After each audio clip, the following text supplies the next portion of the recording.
We've been learning about different kinds of values, numbers, strings, and images, and how to write expressions that operate on those values. In this video, we're going to look at something quite different. We're going to look at how to write constant definitions to give names to values so that we can use those values in different parts of the program. Constant definitions are more than just a convenience. We're going to see later in the course that they help us make programs that are easy for other people to read and easy for other people to change.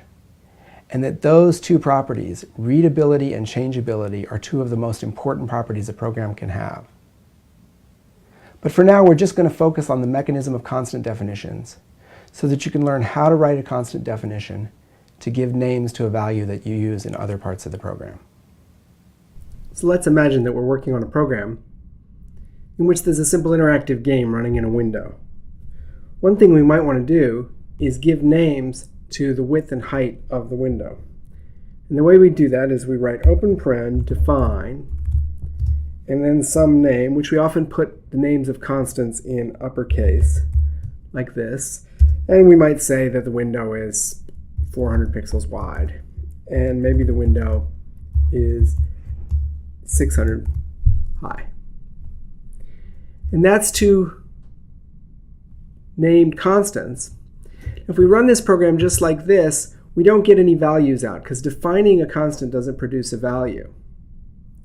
But now what I can do is I can write an expression like this.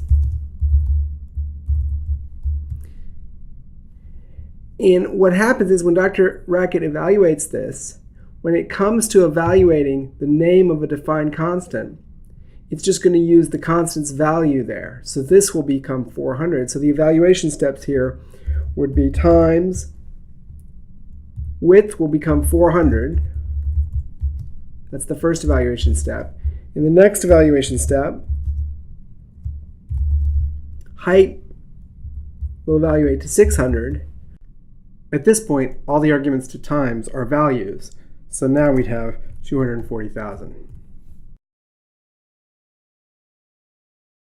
So the way to form a constant definition is to have an open parenthesis, the word define, a space, and then a name.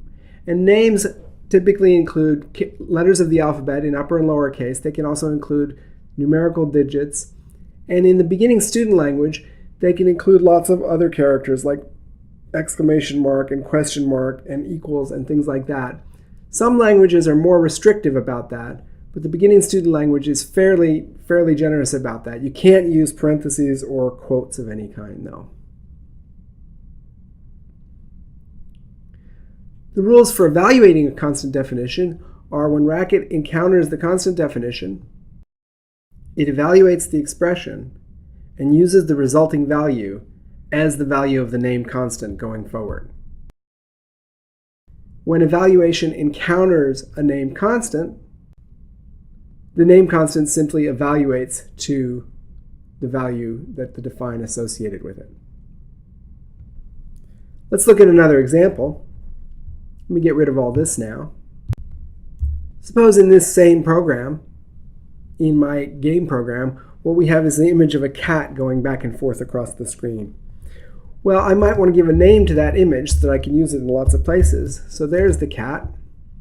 And what I'm going to do here is go to the second edition of the How to Design Programs book, which we use as the basis for the material in this course. And they happen to have a little cat here that we're going to use. So I'm just going to go copy this image. And I'll come back over here and I'll just paste it right in here. And what's happening in Racket is remember that images are values and all values are expressions. So I can stick that image right there in the program as an expression. Most languages won't let you do this, but it's quite convenient to be able to do it in BSL, so we're going to take advantage of that. So now I've got a cat, and I can write some expressions. So here, rotate is a primitive, and this says rotate the cat by 10 degrees to the left. And here's another expression that would rotate the cat by minus 10 degrees is what that one does. This will rotate the cat by 10 degrees. If we run this now, we see first expression produces the cat rotated this way, the second expression produces the cat rotated that way. And we might even want to give names to these, because remember I said that we can have an expression here after the constant name. So now I've given names to those two rotated cats. Oops, I can't use those names. I got to use different names. You can only define a given constant name one time. That's why it's called a constant name. It can't change. So I'll call those the R cat and the L cat. And there they are. So here you see that what Racket is letting us do is say define and a name and then an expression. That expression gets evaluated, and forevermore that value will be associated with the constant name. So we can use it in other places in the program. I have an exercise I'd like to ask you to do now. This will help you test your understanding of the material in this video. So now you've seen how we can define constants in the beginning student language.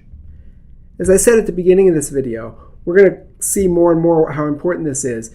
Really, this notion of defining name constants is going to have a big effect on making our programs comprehensible to other programmers and easy to change in the future. Let me take a minute now to talk about the pace of the course. If these videos have been going too slowly for you, if maybe you've already programmed, then I just need to ask you to be patient. I promise you we're going to get there.